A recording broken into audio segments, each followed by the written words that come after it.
Assalamualaikum warahmatullahi wabarakatuh. Dengar? Dengar ke? Kurang? Itu okey. Ni kurang terang.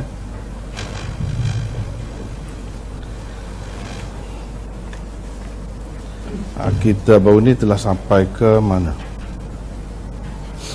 Ya, hadis yang pertama.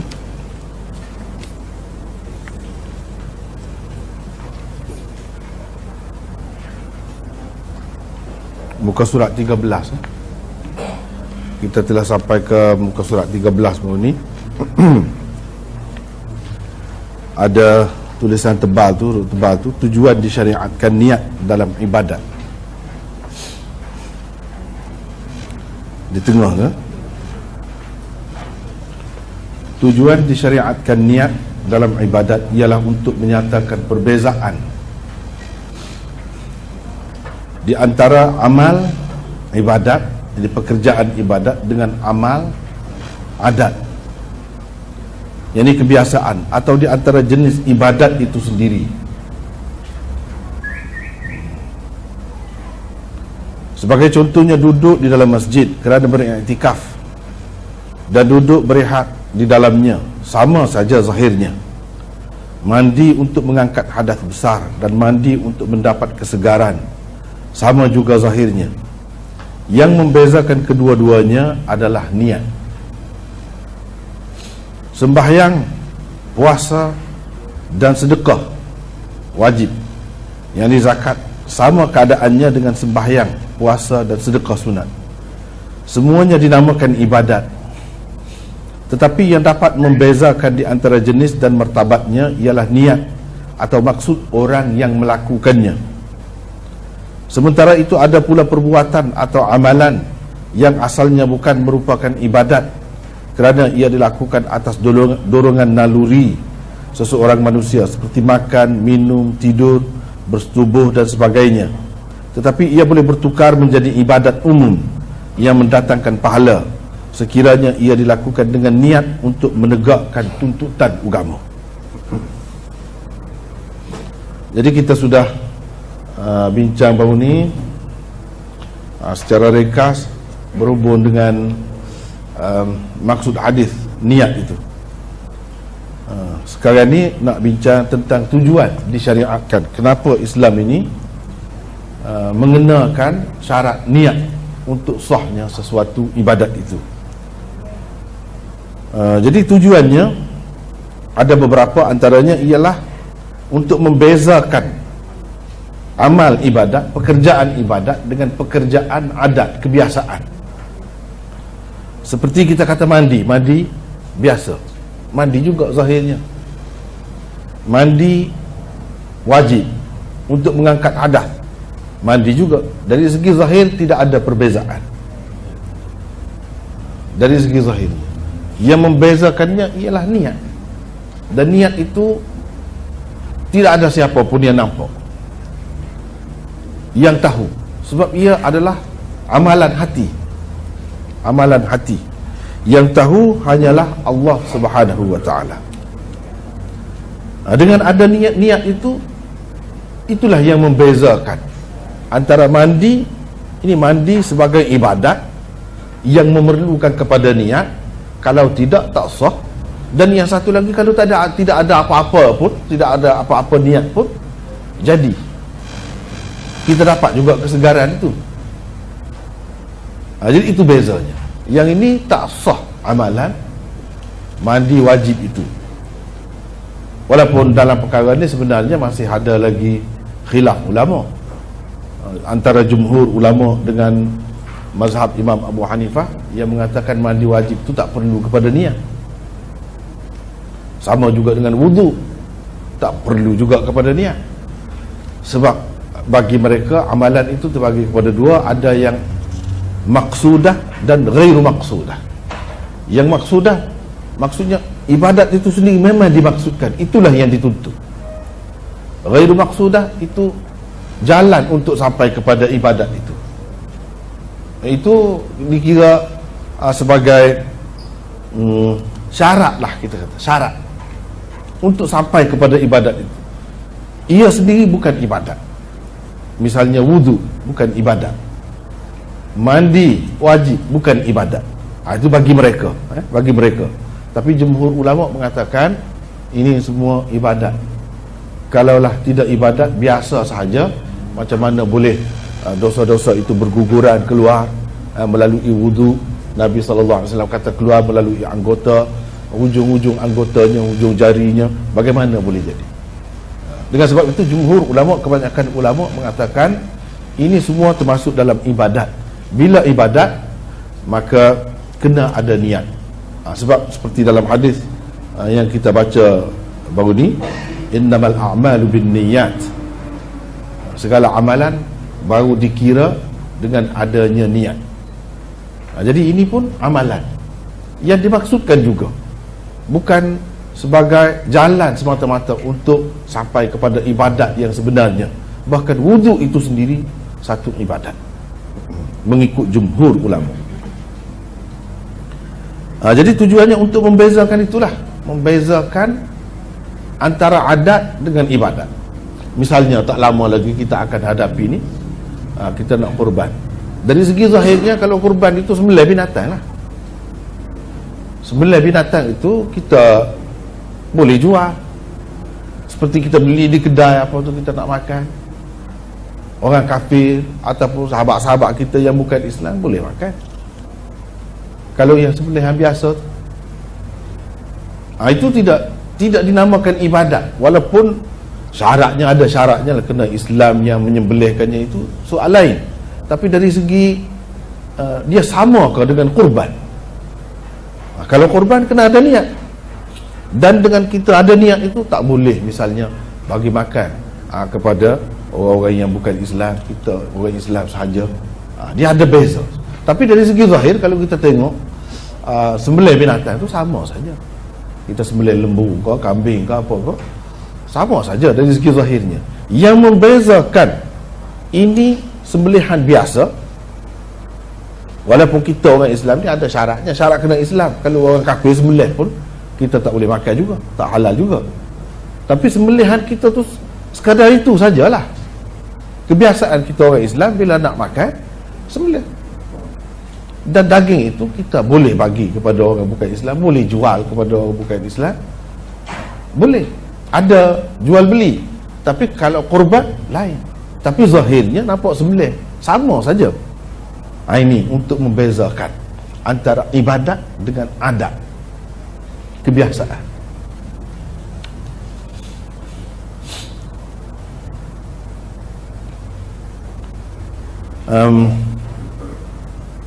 Sembahyang, puasa, sedekah wajib, sama keadaannya dengan sembahyang, puasa dan sedekah sunat.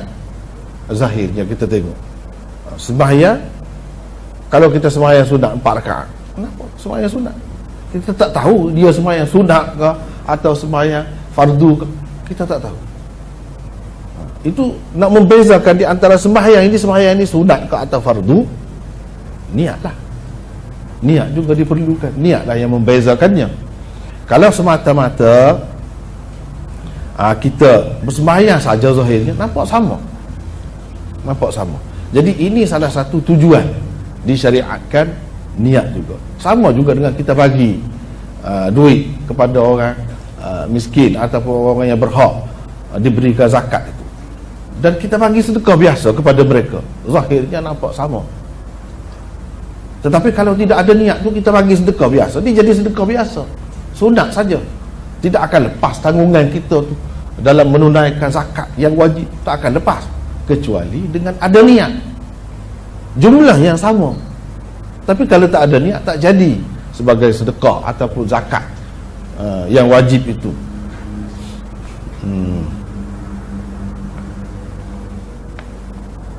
Begitu juga dengan sedekah dengan puasa. Puasa pun begitu juga, dari segi zahirnya sama. Orang yang berpuasa sunat pun daripada subuh sampai ke maghrib. Puasa fardu pun begitu juga dari segi zahirnya. Cuma puasa fardu tu kita maklumlah, kalau dalam bulan yang tertentu, itu maklum, itu sebagai yang fardu, tak boleh kita buat pada ketika itu puasa sunat. Tetapi kalau yang kita nazarkan, macam mana nak tahu? puasa nazar. Itu sudah jadi wajib dengan sebab kita bernazar. Dari segi zahirnya sama juga dengan puasa sunat, sebab boleh kita berpuasa pada bulan-bulan lain, bila-bila masa, hari mana-mana pun. Tidak ada beza zahirnya. Yang membezakan ialah niat. Yang ini puasa nazar yang aku nazarkan. Ia jadi wajib. Kalau kita semata-mata puasa gitu saja, tak tertunai. Apa yang kita nazarkan itu, kita kena niat nak menyempurnakan nazar itu, barulah jadi. Jadi niat itu yang membezakan, yang menentukan antara dua amalan ibadat yang zahirnya nampak sama. Niatlah.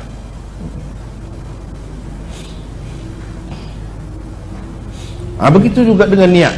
Kita yang biasalah, menurut naluri manusia, dorongan naluri manusia, macam makan, minum, bersetubuh dan sebagainya, yang merupakan kepuasan ataupun memenuhi hajat manusia yang biasa.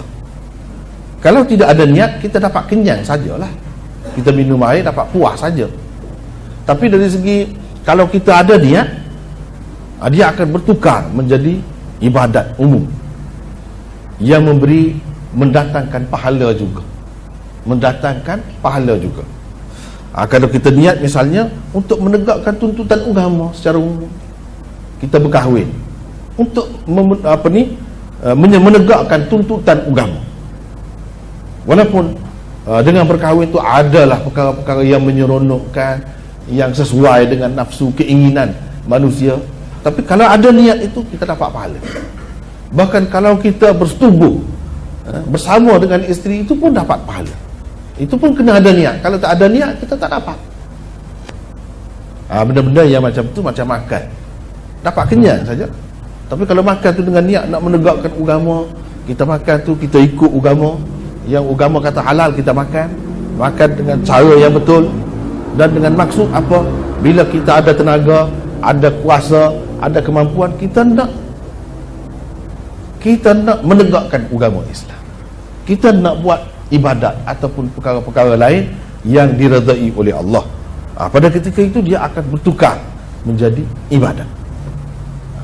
Yang menentukannya niat juga. Jadi besar peranan niat ini. Itulah tujuan disyariatkan niat dalam ibadat. Tetapi yang kena ada niat ialah ibadat. Innamal a'malu binniyat. Maksud amal itu ialah ibadat di sini. Kalau kita mengambil kira yang tadi itu, maksudnya ibadat. Segala ibadat baru dikira apabila ada niat. Ikutlah niat, sunat ke fardu ke apa ke, barulah dikira. Kalau tidak dikira. Yang ni kita makan dapat kenyang saja, dari segi pahala tak dapat. Kita pergi terus lagi. Arti niat dan perbedaannya dengan iradat dan azam. Dari segi bahasa Arab, niat berarti tujuan, maksud, kehendak dan sebagainya. Menurut syarak pula, niat berarti tawajjuhul qalb nahwal fi'l ibtigha'an liwajhillahi ta'ala. Tumpuan hati terhadap sesuatu. Ini tersilap ni main komputer ni. Banyak tersilap sesuatu ni jadi dua U ni. Baikilah sendiri. Tumpuan hati terhadap sesuatu perbuatan yang dilakukan semata-mata kerana Allah. Itulah yang dikatakan niat menurut syarak.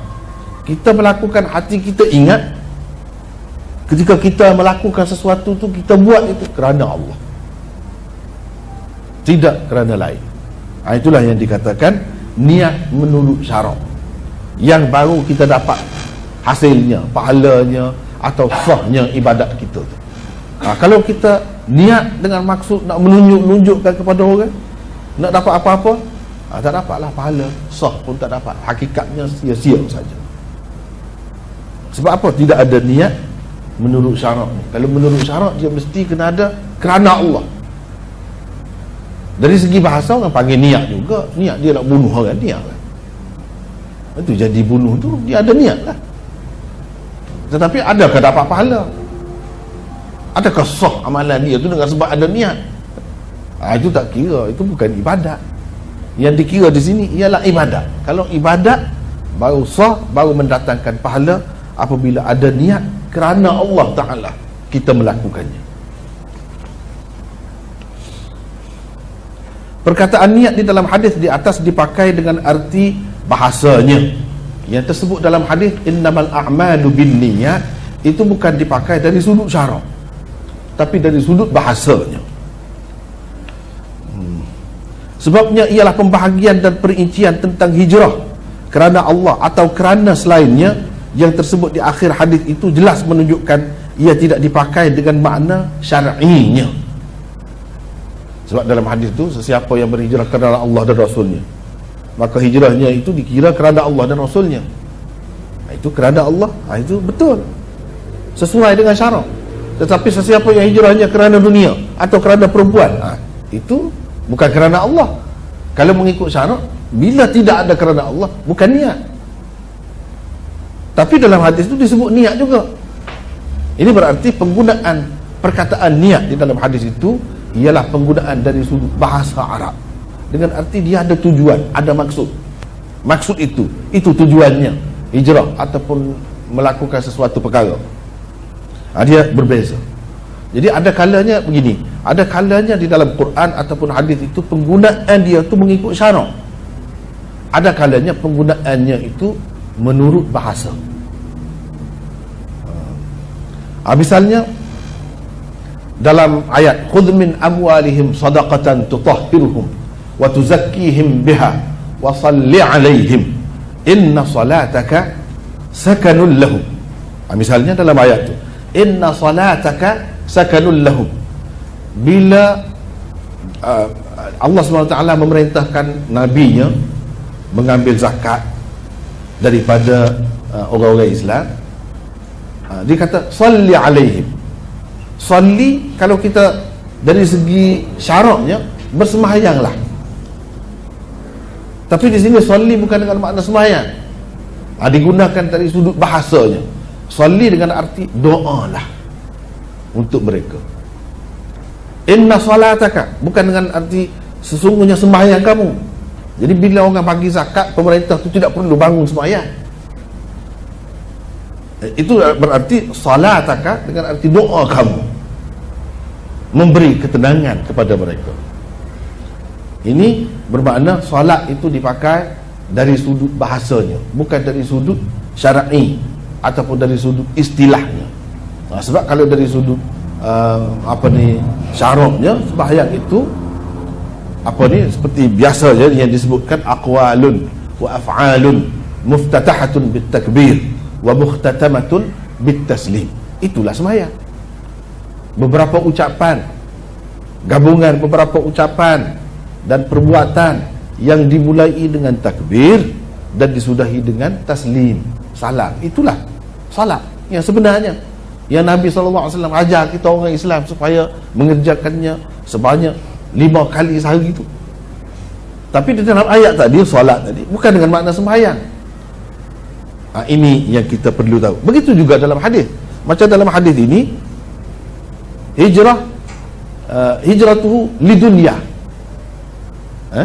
kalau untuk dunia ataupun kerana imra'atin, kerana perempuan, itu sudah tidak ada kerana Allah. Bila tidak ada kerana Allah, bukan niat, bukan niat menurut syarak.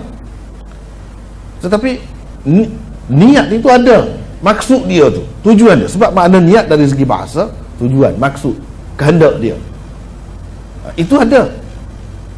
Bermakna Nabi SAW gunakan di situ dengan arti lughawinya, dari segi bahasa je.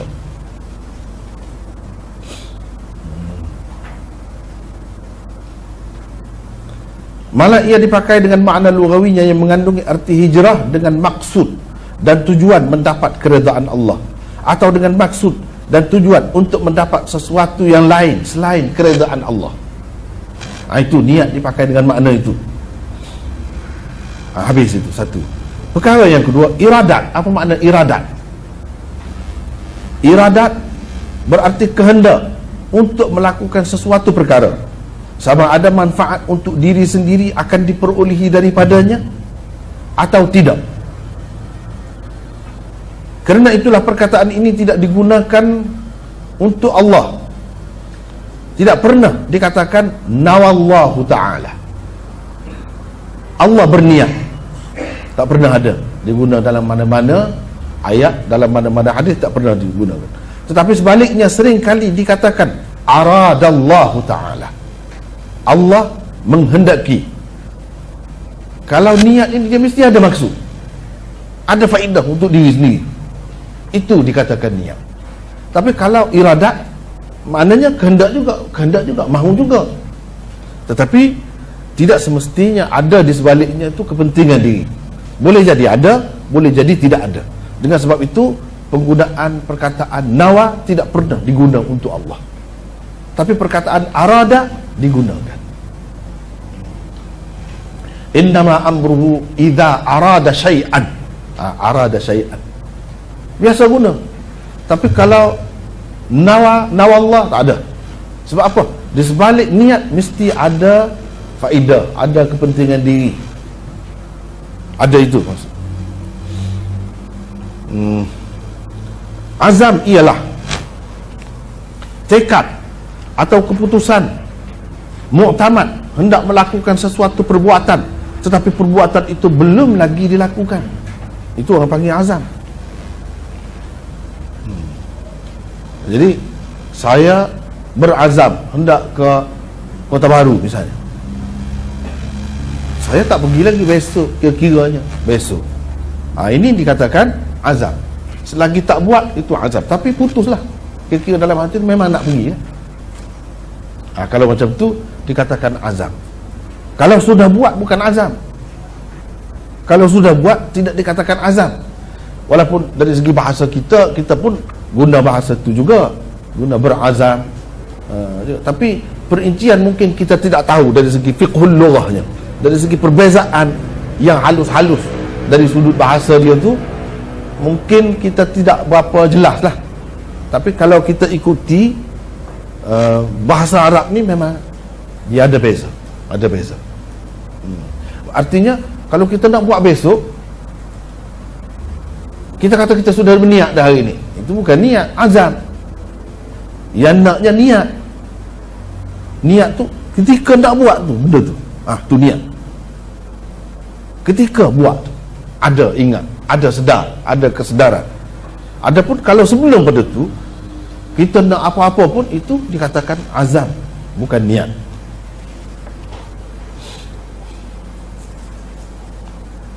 Tempat niat ialah di hati. Mengucapkan apa yang diniat di dalam hati tidak disyaratkan dan tidak juga diwajibkan dalam semua jenis ibadat. Sepakat ulama semua mazhab mengatakan mengucapkan dengan lidah semata-mata tanpa berniat di dalam hati hendak melakukan sesuatu ibadat adalah tidak sah. Ulama semua mazhab juga bersepakat mengatakan ada niat di dalam hati sahaja sudah memadai untuk sahnya sesuatu amalan ibadat, kecuali dalam ibadat haji dan umrah, kerana selain mesti ada niat hendak mengerjakannya, sunat juga diucapkan apa yang diniat. Apa yang diniat itu, misalnya diucapkan labbaika bihajjin wa umratin kalau hendak mengerjakan haji dan umrah, haji tamattu kah misalnya, atau labbaika bi umratin kalau hendak mengerjakan umrah sahaja. Disunatkan disebut gitu, disunat saja, kalau tak sebut tak apa, tapi ada sunat itu jelas ada.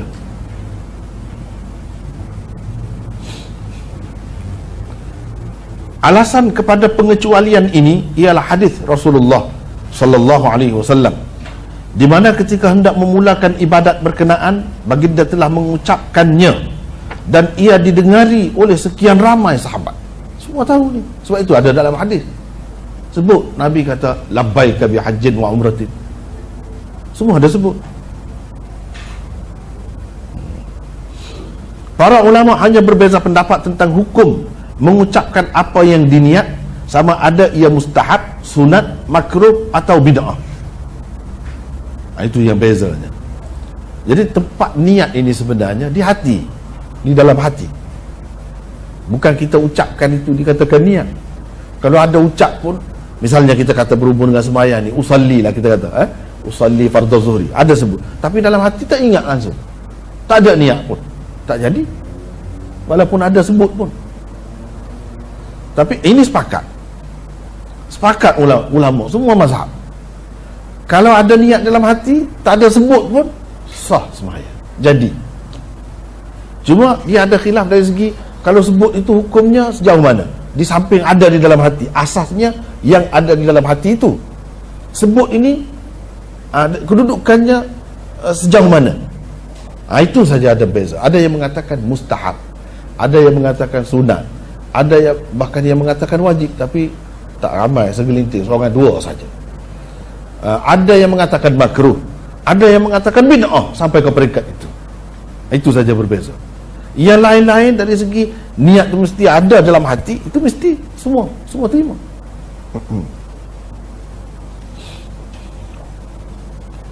Kebanyakan ulama dari kalangan Syafi'iyah dan Hanafiyah menganggap ia mustahab. Apa? Sebut itu. Sebut apa yang diniat itu. Kita niat dalam hati nak sembahyang zuhur, jadi kita sebut. Kita sebut itu mustahab katanya. Hanya seorang dua ulama sahaja dari kalangan Syafi'iyah berpendapat mengucapkan apa yang diniat untuk sesuatu ibadat adalah wajib. Seorang dua saja. Imam Malik dan kebanyakan ulama dalam mazhabnya berpendapat makruh.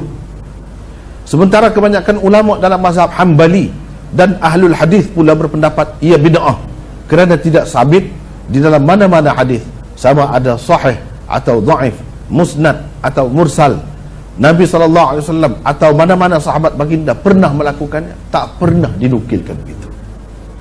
Tak pernah dinukilkan begitu.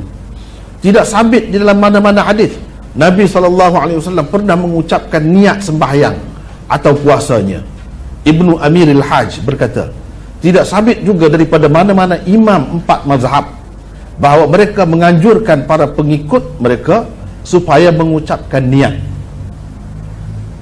Bagi penulis, bagi saya sendiri, pendapat inilah yang benar.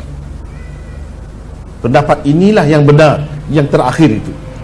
Langkah cermat juga ada pada pendapat ini, kerana kaedah fiqh menegaskan jika terdapat khilaf tentang sesuatu perkara, sama ada ia sunat atau bid'ah, perkara itu lebih baik ditinggalkan. Sekarang ini sudah ada khilaf antara sunnah atau bid'ah. Jadi beberapa perkara yang perlu kita faham di sini. Yang pertama tadi, niat itu tempatnya di hati, itulah tempatnya sebenar. Yang keduanya ada khilaf di kalangan ulama. Syafi'iyah tidak semestinya Syafi'i. Bila kata ulama Syafi'iyah, tidak semestinya di dalamnya tu termasuk Imam Syafi'i. Hanafiyah tidak semestinya termasuk Imam Abu Hanifah. Begitu juga yang lain-lain, Malikiyah dan sebagainya. Jadi tadi kita kata kebanyakan ulama dari kalangan Syafi'iyah. Apakah termasuk Imam Syafi'i sendiri? Belum tentu. Kalau mengikut Ibnu Amiril Hajj, dia kata Imam Syafi'i pun tak ada kata begitu, tak ada ajar begitu. Jadi Syafi'iyah bermakna pengikut-pengikut atau orang-orang yang mendakwa, ulama-ulama yang mendakwa sebagai Syafi'i, mengikut Syafi'i dan dia pakai kaedah Syafi'i. Itulah secara umumnya yang dimaksudkan dengan Syafi'iyah. Begitu juga dengan Hanafiyah. Cuma golongan Hanafiyah ni dia ada beza sikit. Dia kata yang perlu menuturkan, menyebutkan lafaz niat itu, yang diniat dalam hati itu, hanya kata mereka untuk orang-orang yang was-was ataupun sukar untuk menghadirkan, mendatangkan niat dalam hati mereka, sukar. Kecuali dengan menyebutkannya, ketika itu baru mustahab. Mustahab ini dianggap elok lah, elok.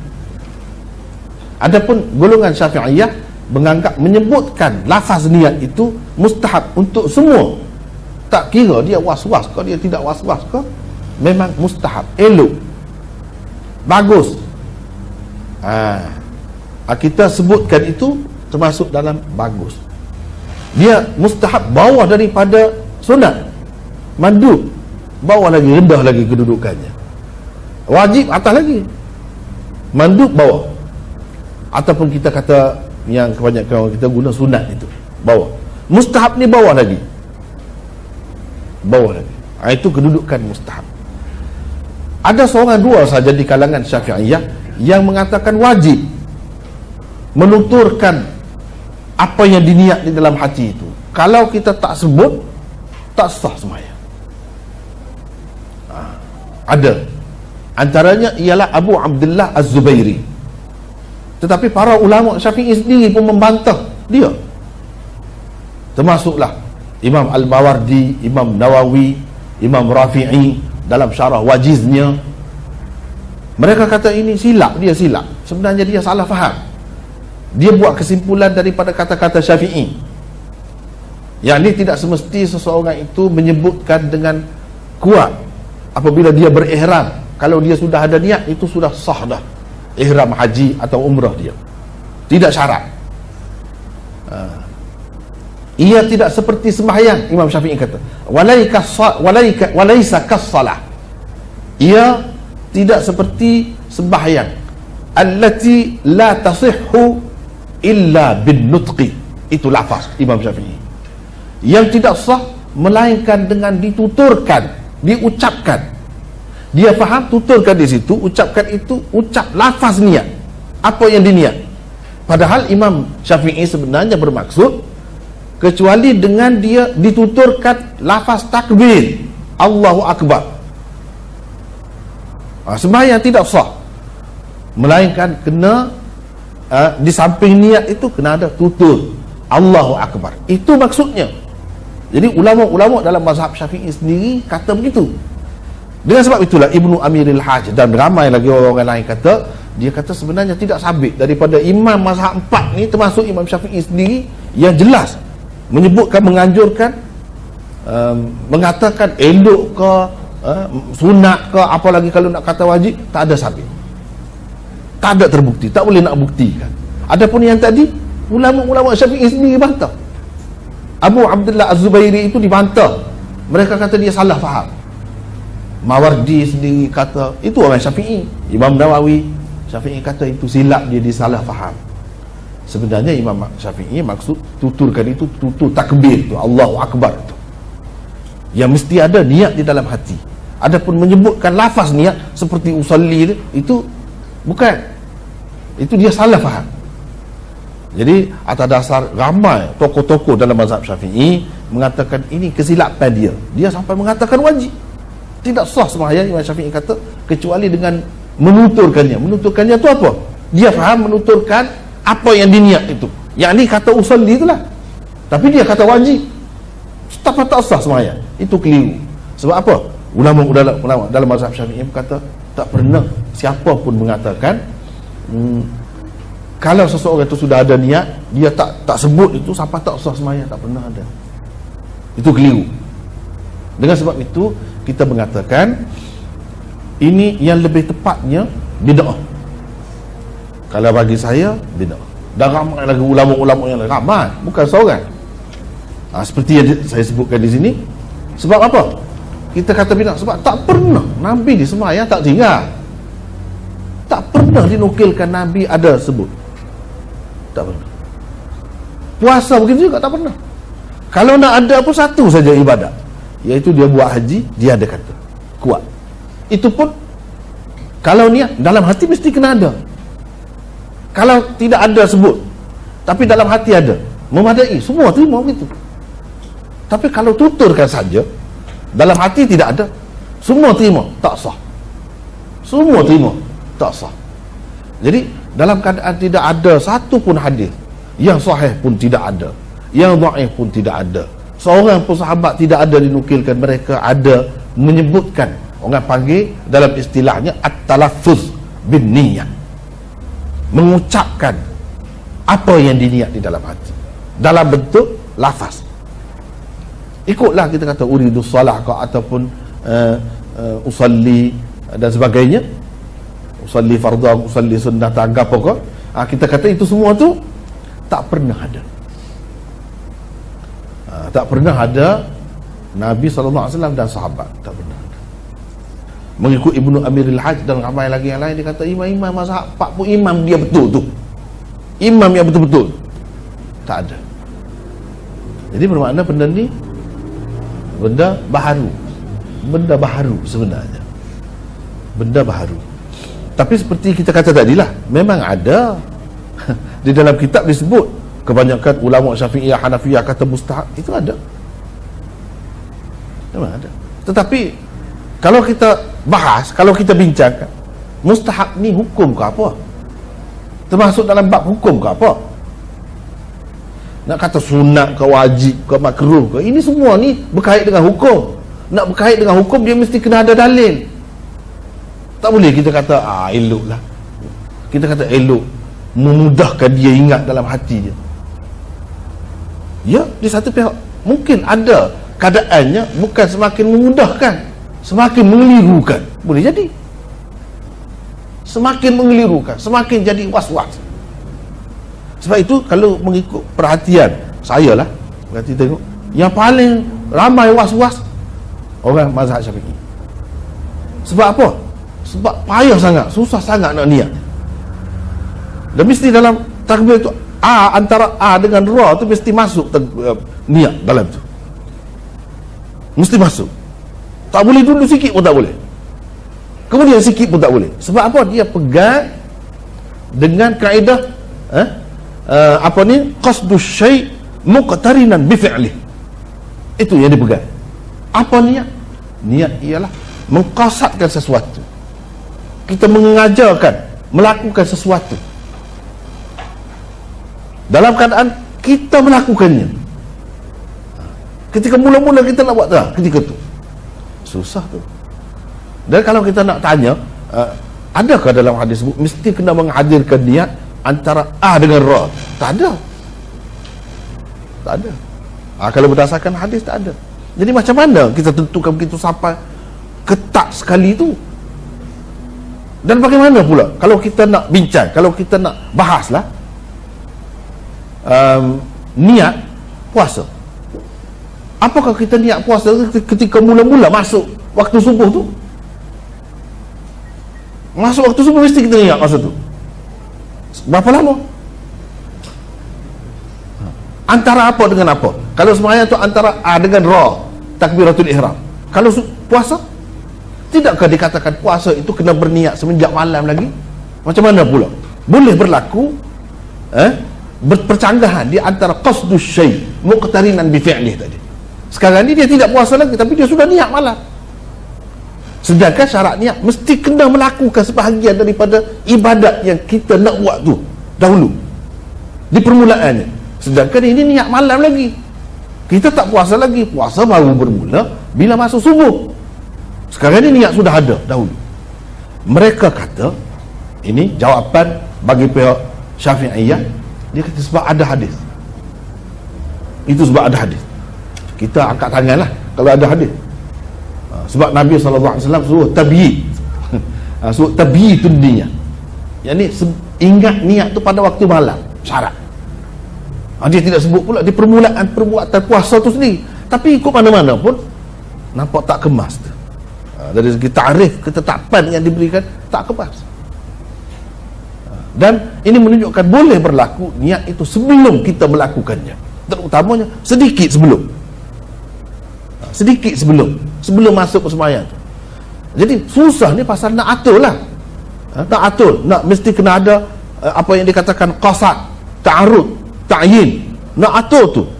Sengaja aku bersembahyang zuhur 4 rakaat, imam ataupun makmum kerana Allah Ta'ala, tunai ataupun qada, mesti kena ada lagi kan. Nak atur itu susah sebenarnya. Jadi kalau atur begitu bukan niat, itu atur perkataan. Ya sebenarnya niat ini bila saya katakanlah nak akad ini, ada niat nak akad, ya ada tu. Apakah sengaja saya mengangkat benda ni? ada, orang tak kata. Boleh terangkat, boleh kita buat ini, kita ada niat. Memang kita ada niat, kita tahu benda ni yang kita nak angkat, bukan ini. Jadi kalau sembahyang, kita sebelum sembahyang kita tahu dah, ni sembahyang zuhur kita nak buat. Sembahyang zuhur ni wajib, fardu ke atas kita.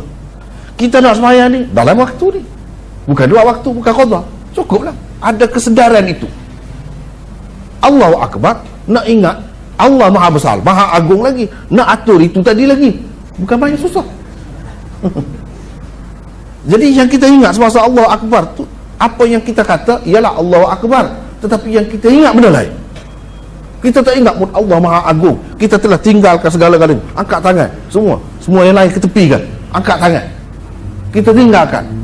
Niaga kita besar pun Allah Akbar, lebih besar, agung lagi. Apa kerja kita pun semua kita tinggalkan. Sebab apa? Sebab Allahu Akbar. Itu yang kita ingat. Tapi kalau kita duduk atur begitu, susah. Itu perbahasannya. Kemudian ini masalah, kalau kata mustahab, kata makruh, kata apa pun, ini berkait dengan hukum. Kalau hukum, dia kena ada hadis sekurang-kurangnya, kalau tidak ada Quran pun. Kalau hadis, dia kena ada hadis tu sekurang-kurangnya bertaraf hasan. Ini usah kata hasan, dhaif pun tidak ada. Hadis yang marfu' pun tidak ada, musnad tidak ada, hadis yang mursal pun tidak ada, tidak ada.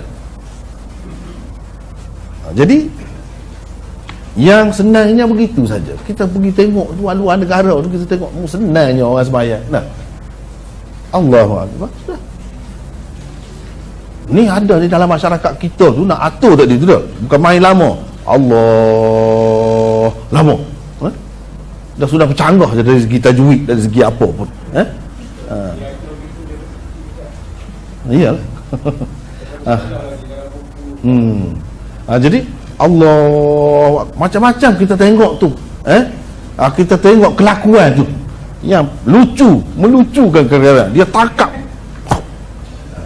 begitu. Perkara yang macam ni kita tidak dapat lihat sebenarnya dalam mazhab lain, yang orang yang mengamalkan mazhab lain. Tapi dalam mazhab Syafi'i banyak berlaku. Setengah-setengah orang tu dia nak ambil air sembahyang, dia tak dapat ambil air sembahyang dengan menggunakan paip ni. Dia mesti kena kolah, sebab dia kena selam kepala dia. Sebab mesti kena ada niat ketika masuk muka tu kan. Ni kadang-kadang dia basuh tu niat tu mari ketika dia masuk sini, dah tak jadi dah sini dah. Kesusah tu. Yang sebenarnya dia selam kepala dia, muka dia tu dalam kolah. Itu semua jadi susah. Jadi tangkap begitu, lepas tu macam-macam. Yang peliknya dia jadinya, kalau tu imam tu dah rokok, dia nak bangun lah, dia jadi pula senang nak masuk niat. Ini semua akibat apa? Akibat benda ni lah, talaffuz bin niyat. Nak menghadirkan niat dalam hati itu susah sangat, sehingga jadi was-was, penyakit was-was. Tapi kalau kita ikut cara lain, sebab sebenarnya benda ni tidak ada asas pun, tetapi amalan yang dilakukan oleh orang ramai ini sebenarnya memang banyaklah. Sebab kita tidak berpandukan hadis sangat, kita berpandukan kitab yang orang tulis. Dia kata mustahab, kita tak fikir dah nak mustahab ni, nak jadi mustahab dia kena hadis macam mana. Sekurang-kurangnya ini masalah hukum, bukan masalah fadail. Nak kata hadis tu dhaif tak apalah, bukan masalah fadail, ini masalah hukum.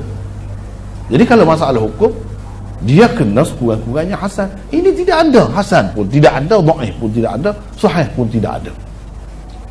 Menyebabkan apabila kita lari daripada sunnah, inilah akibatnya. Jadi susah lah kita.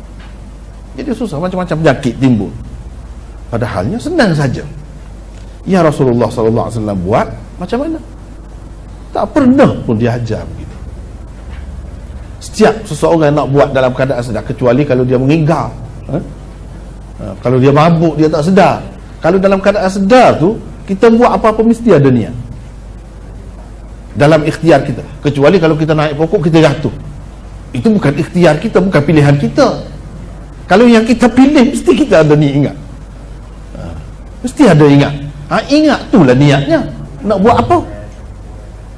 Tapi kena tahu lah, jangan tak tahu sembahyang zuhur tu fardu ke sunat, tu tak boleh lah. Kena tahu lah yang kita nak sembahyang ni sembahyang jelas dah, sembahyang zuhur. Jadi tak perlu kata ada di dalam hati, itu sudah memadai. Ringkas saja, mudah saja.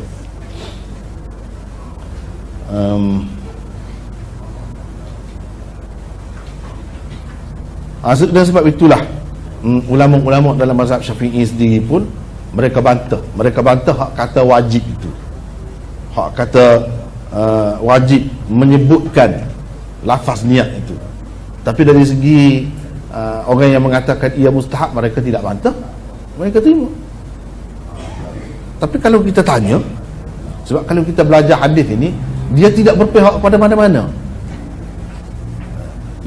Mazhab ni ikut dia, bukan hadis nak ikut mazhab. Tak. Jadi kalau kita nak betulkan amalan kita ataupun apa, kita kena merujuk kepada hadis. Kalau merujuk kepada kitab, memang betul ada dalam fiqh Syafi'i, dia kata mustahab. Tetapi kita kena tanya seterusnya, nak jadi mustahab, kita nak kata mustahab ni berdasarkan apa? Biarlah ada hadis.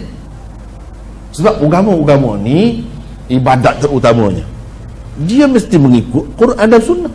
Itu asasnya. Semua terima. Itu semua diterima oleh ulama.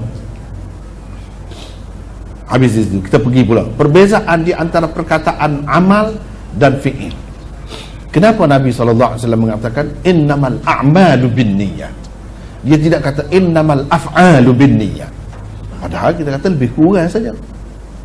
Itu perbuatan, itu pekerjaan, tindakan, lebih kurang saja. Kenapa Rasulullah SAW kata begitu? Ada beberapa jawapannya. Antaranya satu, perkataan amal mengandungi erti perbuatan atau pekerjaan yang dilakukan secara berkekalan dan berterusan. Itu maksud amal. Sembahyang, kita buat sekali saja kan sembahyang? Tak, berkekalan, berpanjangan sampai mati. Jadi sembahyang itu adalah amal. Yang berkait dengan ibadat lah. Berbeza dengan perkataan fi'il kerana ia tidak menunjukkan makna berkekalan dan berterusan, untuk mengisyaratkan kepada amalan ibadat qurbah dan mubah yang dilakukan, yang haruslah yang dilakukan seseorang secara berterusan dan berkekalan. Dan agama juga menuntut ia dilakukan secara bersurusan dan berkekalan. Nabi SAW menggunakan perkataan al-a'mal, bukan al-af'al. Nabi SAW guna perkataan al-amal itu nak isyarat kepada situlah. Aqimus salah wa atuz zakah misalnya. Yang Tuhan perintah tu sekali, tidak, dia banyak kali, berkekalan, berterusan. Zakat pun begitu juga.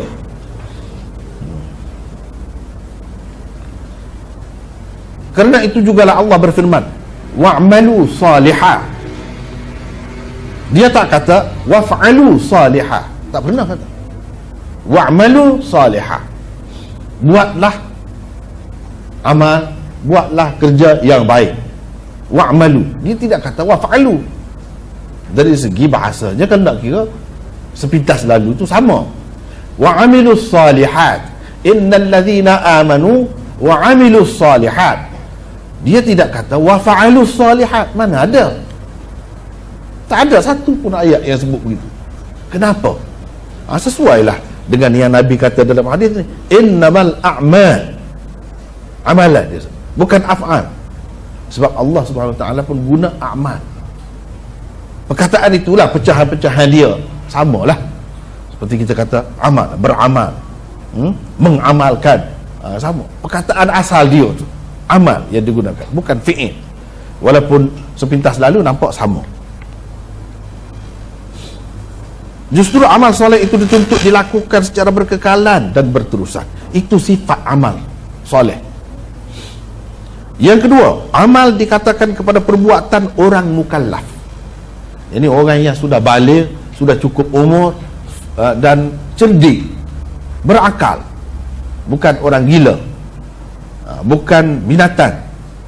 Amal digunakan untuk mukallaf, untuk manusia atau jin yang sudah baligh dan berakal. Cuba kita perhati ni. Fi'il digunakan umum untuk semua orang.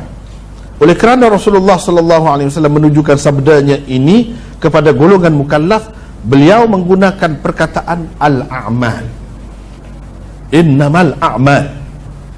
Sebab ini perbuatan mukallaf. Yang di bawah umur, yang tak mumayyiz, tak baligh, itu tak kira. Tuhan tak kira. Yang dapat pahala, dapat apa ni? Amal orang mukallaf. Kalau anak bersembahyang kerana ayah dia suruh, ayah dia dapat. Anak tu tak ada apa. Kalau dia melakukan kesalahan pun, dia tidak berdosa. Sebab dia bukan mukallaf. Perbuatan dia tu lebih kurang binatang ya. Sama dengan orang gila juga. Dia bukan tahu, dia bukan faham pun apa yang dia buat. Dengan sebab itu, perkataan amal ini digunakan untuk manusia yang mukallaf. Yang ketiga, perkataan amal digunakan khusus untuk orang-orang yang berakal. Perkataan fi'il tidak begitu. Ia digunakan untuk yang berakal dan juga yang tidak berakal. Itulah sebabnya kenapa orang-orang Arab tidak berkata amilal bahaim. Dia tak kata begitu. Mereka sebaliknya berkata fa'alal bahaim. Dia guna fa'ala, bukan amilah. Sebab apa? Ini binatang ini tidak berakal. Menunjukkan perkataan amal digunakan untuk yang berakal. Dan kalau orang gila lah, kita kata dia bunuh orang, dia tidak ada niat. Sebab itu tidak dikira. Sebab tidak ada niat. Niat ini ada. Ini perbuatan, pekerjaan orang yang waras, orang yang berakal, orang yang sudah cerdik. Sebab itulah Nabi SAW mengatakan innamal a'mal binniyat. Yang dikira salah, yang dikira mendatangkan pahala ialah yang dilakukan oleh orang yang mukallaf.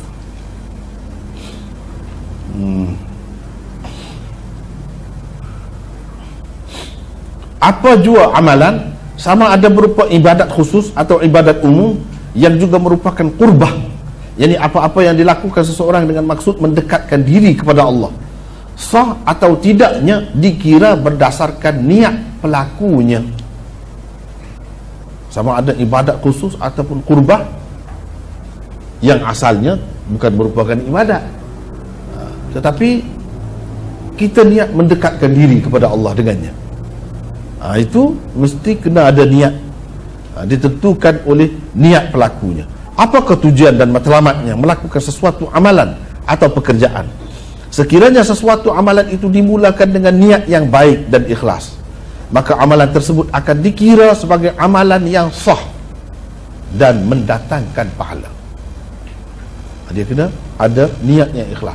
Seperti yang dikatakan tadi, mengikut syarak itu. Niat mengikut syarak itu kerana Allah, dia kena ada itu, baru jadi sah, baru mendatangkan pahala. Kalau tidak, perbuatan sajalah yang ada, pahala tak ada, sah pun tidak. Inilah yang menentukan sah atau tidak sesuatu amalan itu. Ini dijelaskan lagi oleh bahagian kedua hadis di atas, iaitu wa innama likulli imri'in ma nawah. Setiap orang itu akan mendapat apa yang diniatnya. Jika si pelaku meniatkan sesuatu tujuan melalui amalannya, maka apa yang akan atau mungkin diperolehinya adalah tujuan yang diniatnya tadi. Kalau dapat pun, kalau tak dapat pun boleh jadi juga. Kalau niat seseorang tu dalam hadis ni berkaitnya, dia nak berhijrah tu kerana perempuan, mungkin dia dapat, mungkin tidak. Tapi kalau dapat pun itu ialah yang dia dapat. Manawa, apa yang diniatnya. Nak kata dia ni jadi dapat pahala muhajirin, tak ada, tak dapat itu. Dapat pahala muhajirin walaupun dia niat macam lain, itu tak dapat. Begitu juga dengan jihad, dengan apa pun dia kena niat tu betul. Kalau niat itu nak dapat benda lain, dia mungkin dapat benda tu, mungkin tidak. Kalau dapat pun itu saja. Nak dapat title muhajir, mujahid, Tak ada. Nak dapat pahala sebagai mujahid? Tak ada. Baru ada kalau dia ikhlas. Itulah yang dikatakan wa innama likulli imri'in ma nawa. Setiap orang hanya mendapat apa yang diniatnya. Kalau dapat. Kalau dapat pun, kalau tak dapat pun saja-sajalah. Sia-sia saja.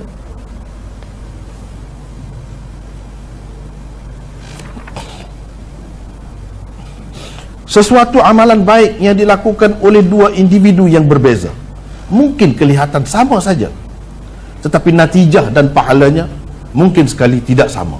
Contohnya, jika seseorang pergi ke masjid hanya dengan niat untuk menunaikan sembahyang berjamaah semata-mata, dia akan mendapat pahala sembahyang berjamaah di masjid sahaja, sebagaimana yang dijanjikan di dalam hadis-hadis. Tetapi kalau dia ada niat banyak lagi, niat banyak, perbuatan pergi ke masjid tu nampak sama. Tapi kalau dia pasang niat tu banyak, di samping pergi ke masjid, dia nak sembahyang tahiyatul masjid. Di samping pergi ke masjid, dia tahu di masjid tu ada mengajar, aku nak dengar mengajar pula. Di masjid. Di samping pergi ke masjid, aku nak bersua muka dengan masyarakat, dengan saudara-saudara seagama. Mungkin aku dapat tanya apa-apa keperluan dia, aku dapat memenuhi hajat dia, aku akan buat. Niat dia. Tengok, banyak. Banyak tu. Ini yang dikatakan, menghadiri majlis ilmu, diadakan masjid, bersembahyang sunat, tahiyatul masjid dan lain-lain, mendapat ganjaran tambahan yang lain pula. Zahirnya nampak sama dengan yang pertama tadi, tapi yang pertama dapat satu. Di sinilah perlu kita kepada ilmu, sebab ilmu dapat menambahkan pahala kepada kita.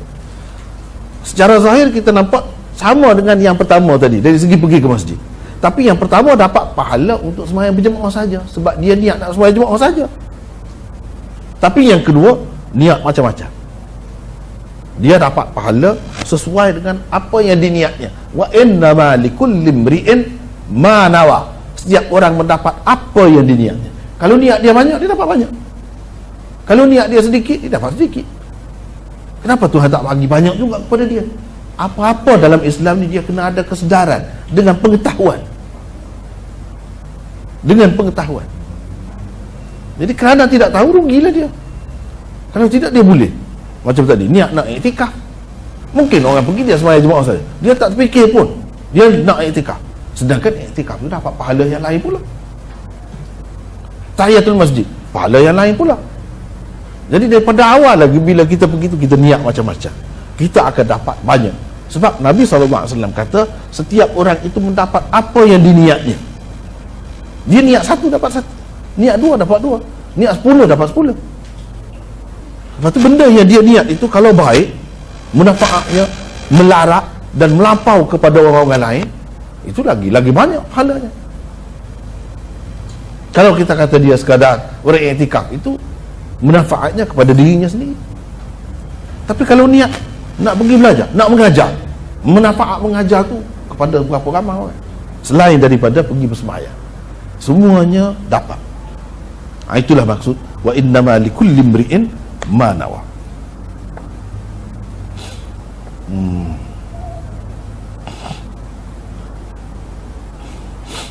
Itu contoh saja, contoh banyak tu.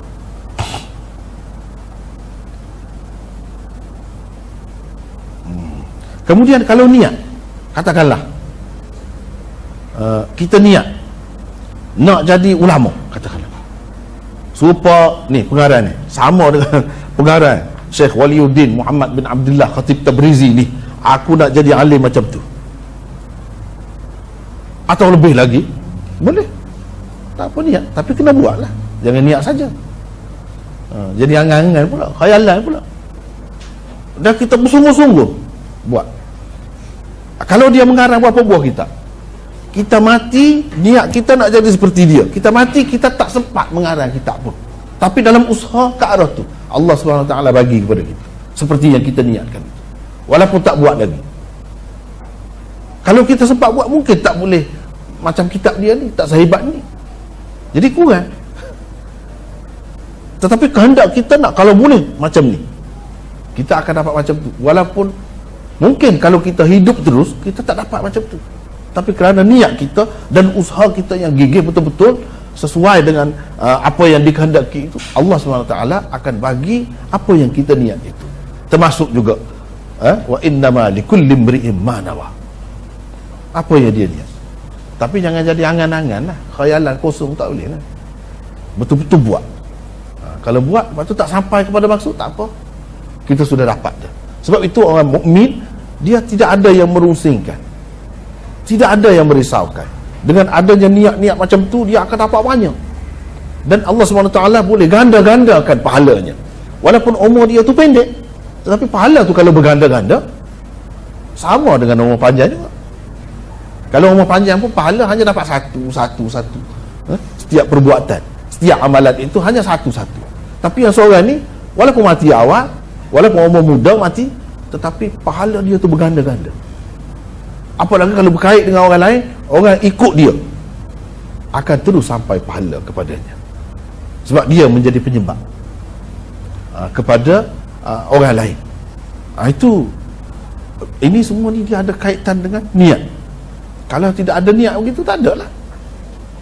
Tak ada.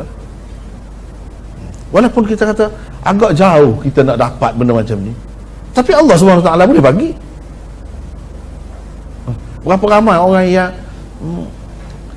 yang kita kata dungu lah, bodoh, payah nak faham, tapi kalau Allah SWT nak buka, boleh buka. Kita jangan putus asa dengan Allah. Kita nak jadi seperti Imam Bukhari, walaupun sampai hari ini tak ada lagi yang macam tu boleh menandingi dia, tapi tidak salah. Sebab Allah, walaupun kita kata kita ni jauh, kita ni tidaklah ingatan kuat seperti dia, banyak perkara lah lagi kekurangan kita, tapi kita ingat, kita percaya Allah SWT boleh bagi. Kalau dia nak bagi, lebih lagi pun boleh bagi. Tapi kita nak sekadar dia, setakat dia pun lebih dah. Kalau kita tak dapat dalam usaha tu, Allah SWT akan bagi. Itu kelebihan niat. Itu kelebihan niat. Jangan abaikan niat. Dan sebenarnya kalau ada niat ni, dia akan, inilah pendorong besar. Pendorong besar untuk seseorang itu nak bersungguh-sungguh mendapatkan sesuatu.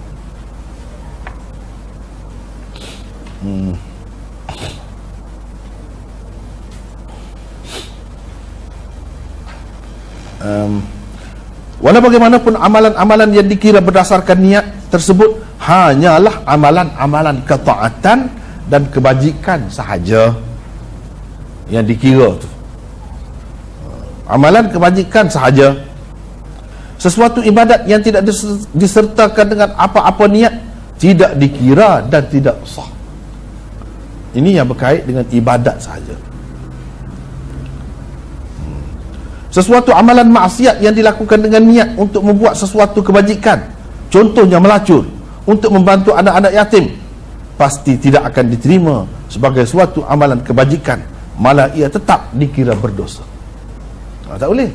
Ya, benda yang kita nak buat, nak niat tu kerana Allah tu, kena benda tu halal, benda tu tidak salah, harus kurang-kurangnya baru kita dapat.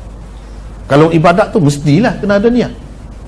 Jadi gitu baru ada sah dan ada pahala. Kalau amalan itu sendiri adalah maksiat, tak dapat. Begitu juga sebaliknya, jika sesuatu amalan ibadat atau kebajikan dilakukan dengan niat yang terpesong, umpamanya untuk menunjuk-nunjuk, maka ia tidak akan menghasilkan sebarang pahala, malah lebih malang lagi amalan seperti itu mendatangkan dosa pula. Dengan sebab itu kena betulkan niat.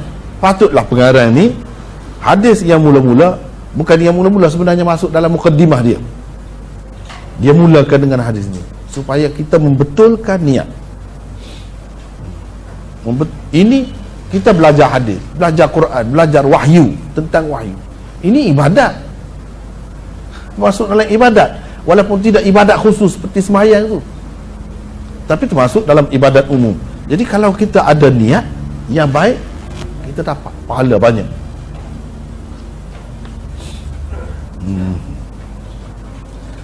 Berbeza dengan amalan-amalan atau perkara-perkara mubahat, perkara yang harus seperti makan, minum dan sebagainya, yang tetap akan menjadi walaupun tanpa ada sebarang niat. Kalau tak ada niat kerana Allah pun kenyang juga makan nasi tu.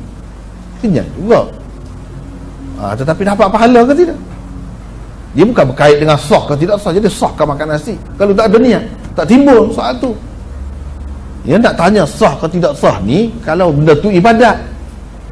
Ini perkara mubahat, perkara yang harus saja. Jadi kalau kita tak niat pun jadi kenyang juga. Kalau minum air tu puas juga, tak ada niat kerana Allah pun. Tapi kalau ada niat kerana Allah, bila kata kerana Allah ni yang sesuai dengan keredaannya lah, yang sesuai dengan apa yang dia suka. Yang dia suka, apabila kita dapat kekuatan, dapat tenaga, kita taat kepadanya. Itu yang dia suka. Kalau ada niat tu, itulah yang kita kata tadi, maksudnya untuk menegakkan agama, tuntutannya. Kalau ada kesedaran, ingatan seperti itu, maka dapat pahala juga. Yang biasa-biasa, kita tidur pun dengan maksud supaya lepas ini kita nak belajar, nak belajar bersungguh-sungguh dengan niat yang baik, itu dapat pahala. Kita tidur, kita driver taksi ataupun bas supaya selamat. Bila kita tidur, kita tak mengantuk, kita bawa orang ramai di belakang, selamat, niat kita baik. Jadi kita buat ni kerana itu, dapat pahala. Kalau tidak ada niat itu, tidur saja, dapat tidur sajalah. Kalau tidak, dapat pahala. Itu dia kena ada niat. Jadi niat ini bukan dalam perkara ibadat saja, perkara yang harus. Macam tu pun kalau ada niat, dapat pahala. Kalau tak ada niat, bukan timbul masalah sah atau tidak sah, tapi tak dapat pahala. Tak dapat pahala. Yang kita ni nak pahala lah. Pahala tu apa? Kalau untuk akhirat ni, duit lah. Untuk akhirat. Kalau dalam dunia ni, kalau ada duit semua boleh buat kan, boleh buat itu, boleh buat ini. Di akhirat, pahala itu yang berguna kepada kita. Pahala tu macam duit kalau dalam dunia ni. Tapi ialah seperti duit, bukan boleh menyelesaikan semua masalah. Begitu juga dengan pahala. Kalau kita ada pahala banyak, memang boleh selesai. Tapi kalau ada pahala sikit, tak selesai juga. Tak selesai juga. Jadi dengan sebab itu kita nak sebanyak mungkin pahala. Bahkan pahala tu yang macam mana? Yang kalau kita mati pun dia terus dapat pahala. Kita nak yang macam itulah. Inilah yang Nabi SAW ajar tu. 3 perkara yang tidak putus walaupun manusia tu mati.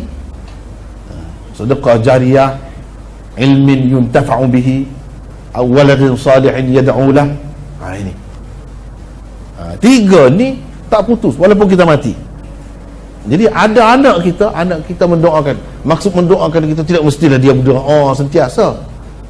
Dia baiklah, dia jadi orang baik, orang yang taat kepada Allah. Maka ada kaitan dengan kita, termasuk dalam usaha kita tu. Susah payah juga kita nak kahwin tu pun. Kalau fikir yang kena mas kahwin banyak lah, terasa juga kan. Itu usaha kita tu. Nak dapat anak, nak dapat zuriat.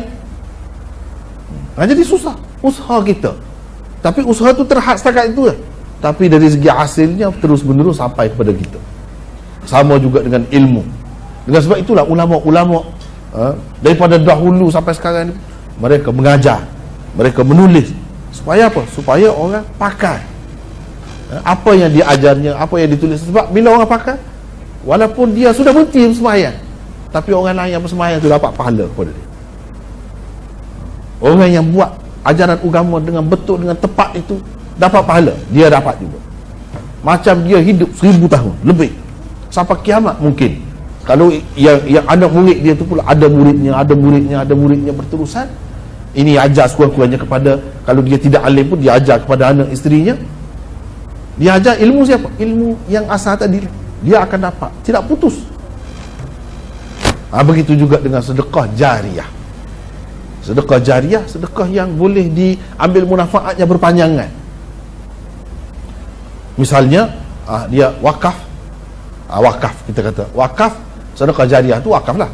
Dia ambil sebahagian, beberapa bahagian untuk buat masjid. Selagi masjid tu ada, dia sampai pahala kepada dia. Lagi orang duk guna masjid tu, dapat kepada dia. Walaupun dia sudah mati, dia tak buat apa. Itu yang sampai kepada dia, amalan-amalannya. Bahagian kedua hadis niat, iaitu wa innama likulli imri'in ma nawa. Setiap orang akan mendapat apa yang diniatnya, seimbas lalu tidak lebih daripada pengulangan semula bahagian pertama hadis. Apakah ada sebenarnya perbezaan di antara bahagian pertama dan bahagian kedua? Berikut dikemukakan beberapa pandangan ulama hadis tentang perhubungan di antara dua bahagian hadis tersebut. Ini panjang ni pula ni. Sejauh mana kita nak baca ni? Ini semua ni sampai 14 pendapat dapat dibagikan. Apa bezanya? Innamal a'malu binniyat, itu bahagian pertama. Kita bagi hadis ini kepada 4 bahagian. Innamal a'malu binniyat, 1. Wa innama likulli imri'in ma nawa, 2. Faman kanat hijratuhu ila Allah wa rasulih fahijratuhu ila Allah wa rasulih, 3. Wa man kanat hijratuhu ila dunya yusibuha aw imra'atin yankihuha fahijratuhu ila ma hajara ilaih. Yang keempat, ada 4 bahagian.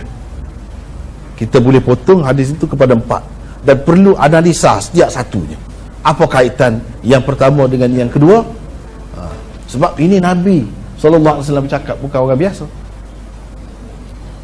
Bukan orang biasa. Apa yang dia cakap tu mesti kena kaji sedalam-dalamnya dan pilih mana yang paling sesuai. Mana yang paling sesuai. Atau mungkin beberapa daripadanya sesuai, boleh digabungkan, boleh dikatakan itu sebenarnya maksud Nabi SAW. Jadi kita perlu tengoklah. Misalnya di sini ada beberapa pendapat. Yang pertama, Imam Qurtubi berpendapat bahagian kedua tidak lebih daripada penguat atau disebut sebagai takkid kepada bahagian pertama hadis. Oleh kerana niat adalah sesuatu yang sangat penting dan ia merupakan penentu kepada sah atau tidaknya sesuatu amalan manusia, Rasulullah SAW tidak bersabda innamal a'malu binniyat semata-mata. Malah untuk menguatkannya, baginda menegaskan pula dengan bahagian kedua hadis dalam susunan ayat dan gaya bahasa yang lain, iaitu wa innama likulli imri'in ma nawa. Sedangkan kedua-duanya menyatakan perkara yang sama. Kalau mafhum bahagian pertama hadis ialah amalan seseorang baru diterima Allah apabila niat pelakunya betul, tetapi amalannya tidak akan diterima kalau niatnya tidak betul. Maka mafhum bahagian kedua hadis pula ialah kalau niat seseorang betul, ia akan menjadi penyebab kepada balasan baik yang akan diterimanya untuk amalannya itu. Sebaliknya, kalau niat seseorang tidak betul, ia akan menjadi penyebab kepada balasan buruk yang akan diterimanya kerana amalannya itu. Jadi dua bahagian hadis itu bunyinya sahaja lain, padahal kedua-duanya menyatakan perkara yang sama. Yang ni kalau dalam istilah ulama yang lebih khusus, dia kata ini jumlah yang kedua itu dikemukakan oleh Rasulullah SAW sebagai takkid, bukan taksis. Sebagai takkid, penguat kepada bahagian yang pertama. Nak cerita perkara yang sama. Amalan baru dikira bila ada niat. Dan seseorang bila ada niat dikira apa? Untuk diberi pahala lah. Seseorang akan mendapat apa yang diniatnya. Apa yang dia dapat, apa yang diniatnya, hasilnya iaitu pahala lah. Sama. Lebih kurang begitu maksudnya. Dalam istilah yang dipanggil takkid, bukan taksis. Kalau taksis menceritakan benda lain, benda yang berasingan. Itu antara takkid dan taksis.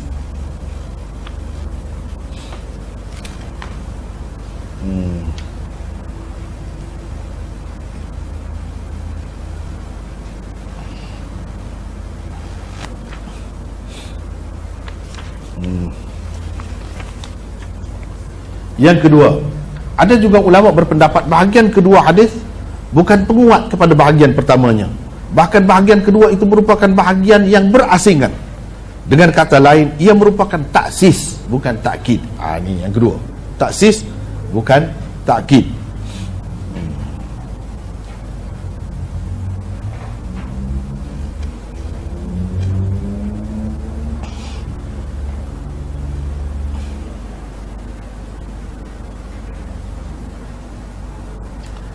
Bagi mereka, bahagian pertama hadis berbicara tentang pergantungan amalan seseorang kepada niat dalam menentukan sah atau tidak, dan berpahala atau tidaknya amalan yang dilakukannya. Bahagian kedua pula menyatakan keadaan pelaku, dia akan mendapat balasan sesuai dengan niat yang dipasangnya. Itu beza tu. Mungkin kadang-kadang payah juga nak cerita tu. Dia kalau dalam hadis yang lain, dalam ayat yang lain, banyak lagi contohnya. Mungkin yang lebih mudah lagi untuk kita faham antara takkid dengan taksis ini. Dan benda-benda ni banyak digunakan oleh ulama. Orang ramai kadang-kadang dia tak tahu nak beza. Ini taksis kau takkid, susah, keliru. Jadi keliru banyak. Misalnya dalam hadis, satu hadis, ada sahabat tanya, bagaimana dengan air laut yang kita guna tu buat ambil air sembahyang apa pun, sah ke tidak? Boleh ke? Nabi SAW jawab, wat-tahuru ma'uhu al-hillu maitatuhu. Di situ pun ada khilaf juga antara takkid dan taksis. Ulama-ulama dalam mazhab Hanafi, dia kata ini takkid, bukan taksis. Jadi kepada yang belajar usul apa, disebut itu sudah cukup, dia sudah faham dah apa itu taksis, apa itu takkid. Tetapi kepada kita yang baru belajar, mungkin kita apa itu taksis, apa itu takkid pula. Tetapi jumhur ulama pakai di situ al-hillu maitatuhu itu sebagai taksis, bukan takkid. Bukan takkid. Apa maknanya? Kalau kita kata takkid, yakni jumlah ayat yang kedua itu dia menguatkan ayat yang pertama saja. Dia ada kena-mengena yang sama juga, tapi dia sebagai penguat saja, bukan cerita tentang benda lain. Jadi at-tahuru ma'uhu, satunya airnya tu suci, air laut itu. Al-hillu maitatuhu, mungkin kita kata yang bangkai banyak mati dalam laut itu, macam-macam ikan, macam-macam mati dalam laut, mungkin menyebabkan air itu tidak suci. Tidak. Nabi SAW mengatakan bangkai itu suci. Al-hillu maitatuhu, yakni suci bangkai itu. Dengan sebab dia mati dalam laut tu, air laut tak ada jadi kotor. Jadi sama juga dengan at-tahuru ma'uhu. Sesoalannya yang kedua tu menceritakan sebab kenapa air itu tetap suci, tidak najis. Sebabnya bangkai dia tu suci. Sebab suci itulah kita tak perlu sembelih. Kalau kita nak makan begitu saja pun boleh, sebab suci. Dia tidak jadi bangkai, bangkainya itu suci. Jadi air itu tidak jadi najis, air itu suci. Maknanya ayat yang kedua tu ada kaitan untuk menjelaskan yang pertama saja. Dia bukan suku, bukan berasingan. Tapi kalau jumhur ulama yang mengatakan ini taksis, yang kedua itu taksis, bukan takkid, mereka mengatakan yang pertama nak cerita tentang air laut itu suci seperti air sungai. Yang kedua tu nak ceritanya bangkai di dalam laut itu halal dimakan. Dua perkara yang berasingan. Tetapi yang sahabat itu tanya, air itu untuk nak buat air sembahyang.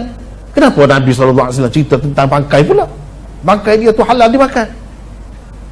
Sebab orang tu duduk dalam laut, sebagaimana dia mungkin kehabisan air, dia akan guna air laut untuk buat ambil air sembahyang atau mandi wajib.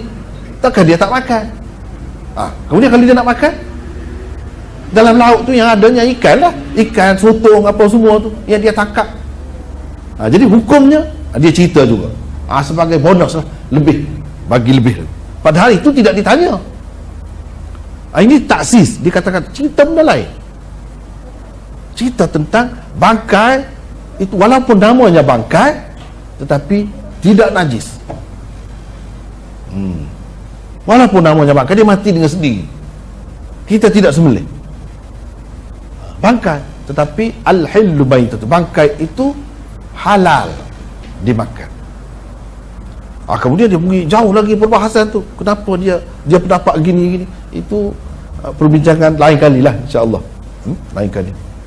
Jadi sekadar itu cukup dulu. Yang kita nak jelaskan di sini, kadang-kadang dalam hadis, dalam ayat Quran ni, dia ada sebagai takkid, dia ada sebagai taksis.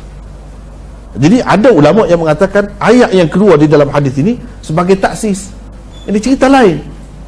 Ada yang mengatakan ia sebagai takkid sahaja kepada yang pertama. Seperti Qurtubi, dia kata itu sebagai takkid saja. Yang ketiga, Imam Nawawi berpendapat bahagian pertama hadis menyentuh soal perhubungan di antara niat dan amalan seseorang. Memang ada kaitan di antara amalan dan niat seseorang. Baik buruknya sesuatu amalan manusia itu bergantung pada niatnya. Bahagian kedua hadis pula menunjukkan penentuan apa yang diniat, yakni al-manwi, sebagai syarat untuk sahnya sesuatu amalan. Sebagai contohnya, orang yang perlu mengqadha sembahyang zuhur dan asarnya, jika dia berniat mengerjakan sembahyang semata-mata untuk zuhurnya, sembahyangnya itu tidak sah. Demikian juga dengan sembahyang asarnya, ia tidak tertunai dengan semata-mata mengerjakan sembahyang sebanyak 4 rakaat. Untuk sah sembahyang zuhurnya, dia perlu menentukan sembahyang yang hendak dikerjakannya itu, iaitu sembahyang zuhur, bukan asar. Dan untuk sah sembahyang asarnya, dia perlu menentukan sembahyang sebanyak 4 rakaat yang hendak dikerjakannya itu ialah sembahyang asar, bukan zuhur atau isya. Bahagian kedua hadis seolah-olahnya menjelaskan bahawa amalan seseorang tidak akan dikira tanpa ada penentuan tentangnya. Jadi kita kena tentukan, itu mengikut Imam Nawawi. Hadis yang pertama menjelaskan nak dapat pahala, nak sah sesuatu amalan itu kena ada niat nak buat apa. Kena ada niat itu. Jadi kalau tak ada niat, semata-mata buat 4 rakaat, niat zuhur pun tak ada, niat asar pun tak ada, tak jadi. Dia kena innama likulli imri'in ma nawa, seseorang mendapat apa yang diniatnya. Jadi kalau dia niat zuhur, kalau dia tak niat apa-apa, tak masuk dalam tu, tak boleh. Itu mengikut Imam Nawawi. Amalan hanya dikira dengan niat, dan niat pula, niat itulah yang dikiranya. Yang seseorang itu niatkan. Kalau dia tidak ada niat sembahyang zuhur, tak jadi zuhur, walaupun buat 4 rakaat. Dia kena tentukan, dia hanya mendapat apa yang dia niat, yang ni sah amalan dia tu bila ada niat.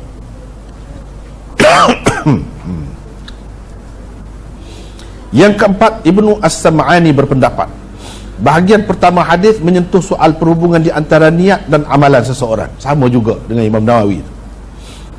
Memang ada kaitan di antara amalan dan niat seseorang seperti kata Nawawi itu.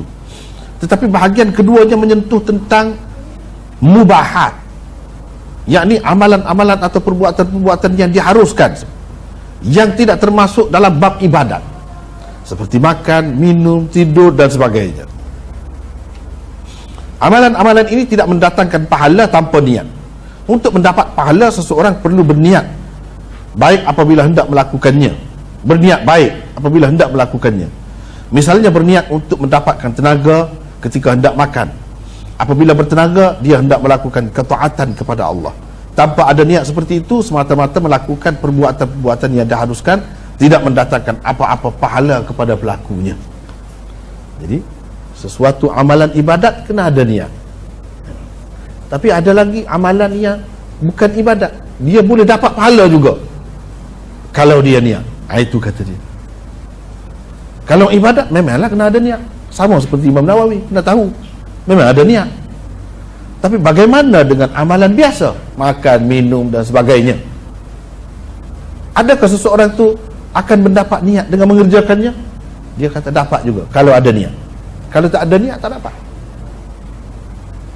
Kalau tak ada niat, tak dapat. Ini berkait dengan amalan yang biasa.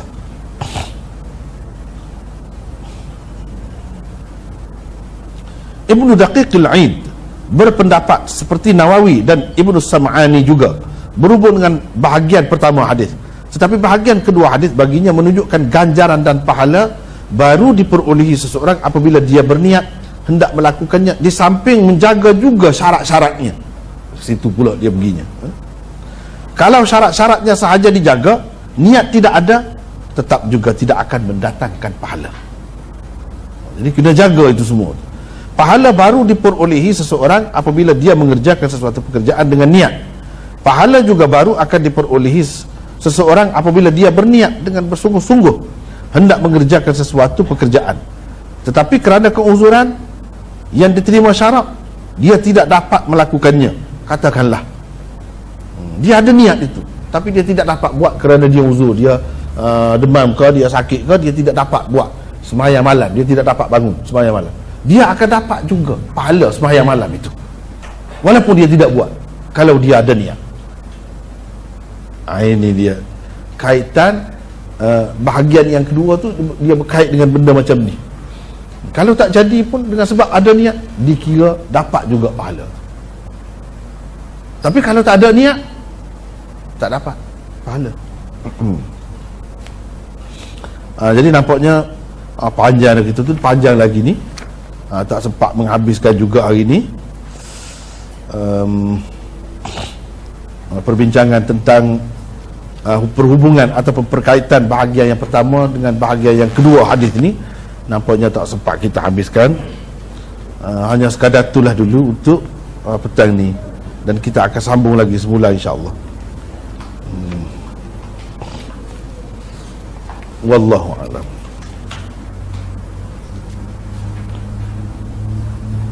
Mungkin kalau ada soalan, tapi tadi pun soalan banyak dah yang tadi ni pun. Tapi ada kau tuan dia tu ada di sini. Kalau tak ada, sia-sia sajalah jawab. Atau bagaimana ni, kita nak buat macam mana? Pasal banyak dah soalan tadi pun banyak.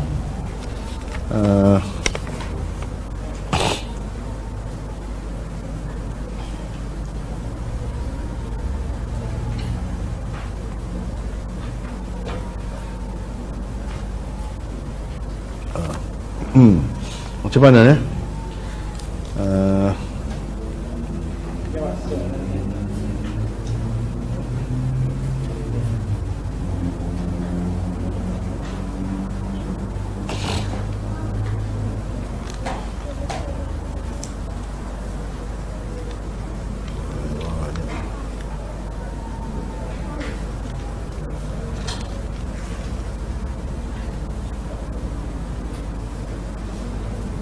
Ini yang mana satu?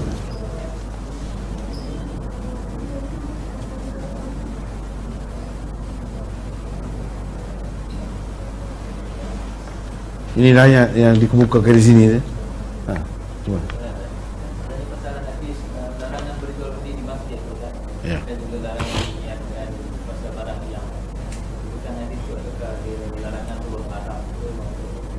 Ya, ada khilaf ulama tentangnya. Ada yang mengatakan haram, ada yang mengatakan yang haram tu kalau dijadikan tempat kebiasaan, tempat khusus, tetap di situ, dan benda tu tidak diperlukan dalam masjid. Kalau tidak, tak mengapa. Misalnya kita nak mengajar risalah ini, ini kan kena beli fotostat ni, tapi ini perlu, bukan setiap masa ada dibuka ni. Yang macam ni tak apa. Tapi kalau kita nak buka kedai nasi lemak misalnya, satu gerai, itu tak boleh. Yang macam tu, yang tetap macam tu, yang menyebabkan jadi bising, jadi sibuk, jadi kotor masjid, itu tak boleh. Bagi orang yang mengatakan tak boleh secara mutlak, tak kira lah macam mana-mana, tak boleh lah semua. Tapi susah juga. Macam tadi misalnya kita nak belajar kitab ini, kita tak boleh, kena beli di luar. Dalam masjid tak boleh. Susah juga. Yang baiknya kita kata yang pilih yang sederhana, iaitu yang mengatakan boleh apa-apa yang diperlukan dan bukan sebagai suatu ketetapan dalam masjid. Jadi maksud Nabi itu ialah supaya jaga masjid daripada menjadi tempat yang lain. Jadi sehingga hilang dah sifat-sifat asal masjid itu, ciri-ciri masjid itu maksudnya. Nak kata dia haram secara mutlak, ramai juga ulama mengatakan boleh, tapi macam itulah syarat. Barang yang hilang tu pun sama juga. Yang tak bolehnya ialah bising, buat bising. buat bising tak tentu pasal. Tapi kalau ada waktu-waktunya imam ataupun Bilal mengisytiharkan, itu tak mengapa. Misalnya ketika orang tidak semayang, selesai semayang, sebab orang yang hilang barang di sini, dia akan pergi cari di situ, dia tak akan pergi cari di lain. Jadi yang sebenarnya itu tak mengapa. Yang tak boleh tu buat bising. Bising, tanya situ, tanya sini. Tidak ada peraturan. Kalau dengan peraturan, ada masa-masa dia sehingga tidak mengganggu orang ada dalam masjid, tak mengapa sekadar itu. Wallahu a'lam.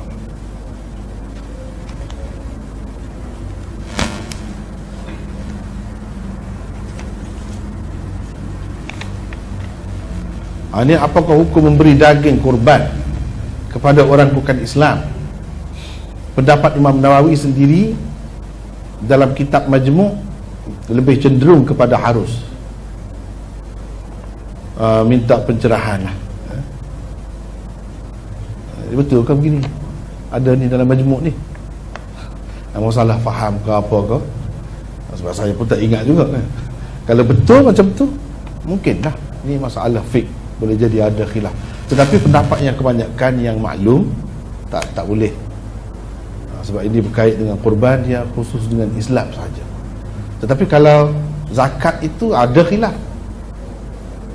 Itu pun nak bagi kepada orang kafir, yang zimmi, ada khilaf. Tapi yang ini kalau ada, ialah kita terima lah sebagai suatu khilaf. Tapi takut tak betul lah. Dia maksud dia macam lain sebenarnya. Macam tadi Imam Syafi'i kata, sebut takbir, bukan sebut lafaz niat itu, apa yang diniat dalam hati. Takut begitu. Sebab umumnya difahami sebagai tidak boleh. Ia khusus ni, ibadat ni berkait dengan Islam saja. Wallahu a'lam.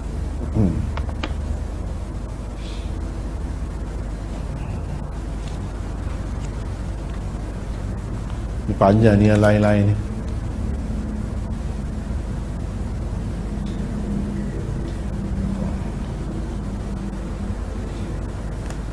Kenapa berlaku perpecahan kepada dua kelompok, Ahlul Hadis dan Deoband? Kenapa dikatakan akidah Deoband dia ada masalah? Jadi ada ketua dia ni? Kalau tak ada, rasanya tak perlu. Sebab panjang juga nak bincang. Yang mana satu nak pilih ni?